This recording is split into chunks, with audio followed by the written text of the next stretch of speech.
श्री स्वामी समर्थ मंडळी. तर आज एकादशी होती आणि 2-3 दिवसापूर्वी मी हे काही चिक्कू तोडून ठेवले होते. आणि हे चिक्कू इतके गोड आहेत ना, आणि ते ना खूपच मोठमोठे आहेत. आणि तो एक जरी चिक्कू खाल्ला ना तरी मन भरतं. आणि मी काल तुम्हाला दाखवलं होतं, मी दही लावलेलं होतं. आणि इतकं छान असं घट्ट ते दही झालं होतं ना. तुम्ही बघू शकता किती छान असं दही झालेलं आहे ते. मला तर असं झालं होतं, मी कधी खिचडी बनवेन आणि कधी ते दही खाईल. आमचं दूध ना चुलीवर तापत राहतं, त्यामुळे त्याला साय आल्यानंतर असा पिवळा तवंग येतो तुपाचा. त्यामुळे असं पिवळं दिसतंय. सकाळी साबुदाणा भिजत टाकलेला होता, मस्त असा भिजला होता. मग मला खिचडी परतायची होती.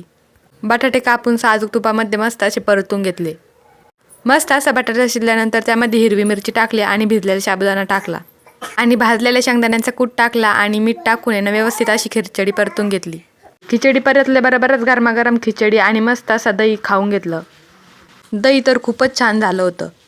आणि क्रिशूला पण खिचडी खूप आवडते, पण थोडीशी तिखट झाली होती, त्यामुळे तिनं फक्त बटाटाच खाल्लं होतं त्यातलं. आणि ती ना तिच्या पप्पांवरती रुसलेली होती बरं का, कारण तिची सायकल ना खराब झालेली. मग तिला ना नवीन सायकल आणायची होती.